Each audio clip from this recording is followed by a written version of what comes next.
छाँव मां सुरताले बे मया के गोठ लाज फेर कही बे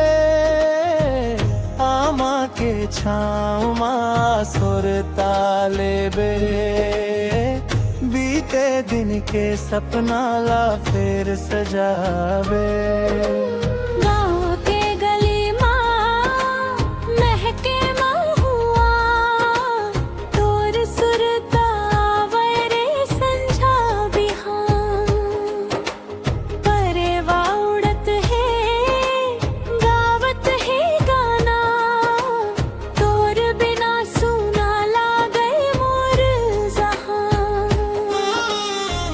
नदिया के पानी मां झलके तोर चेहरा मन के कोरा कागज मां लिखे हवम नाम आजा रे संगी मोर छोड़ के दूरी आमा के छाँव तले बैठब मिल के आज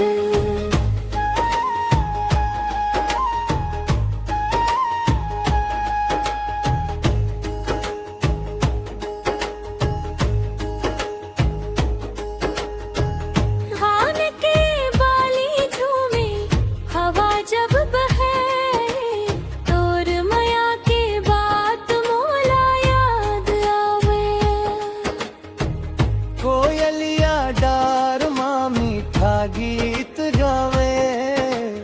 मोर मन तोर संग उड़े उड़े जावे चंदा मुस्कावे तारा चमकावे रईपुरिया राती मां सपना सजावे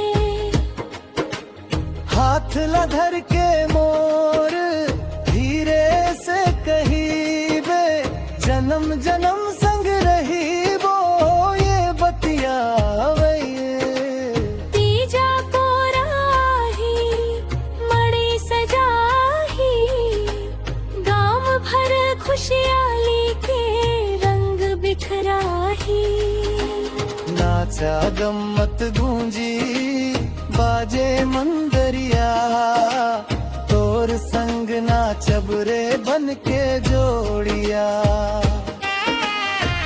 रेंगन के फूल जैसन हंसी तोर लागे देखत देखत मोर मन हर सावही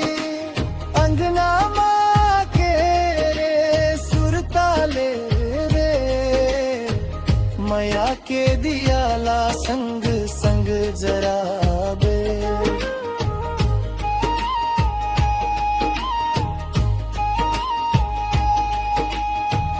बरखा के फुहार मां भींजे धरती तोर मया बिना मोर जिंदगी अधूरी आमा के छाँव तले बैठे रहिबो सुख दुख के गोठला संग संग कहिबो सुरता के डोरीला कभी नहीं तोड़बो मया के बगियाला हमेशा संजोबो आजा रे संगी मोर देर झन कर दे आमा के छाँव मां सुरताले बे आमा के छाँव माया सुरताले रे मया के गोठ लाज फेर कही रे आमा के छाँव मां सुरताले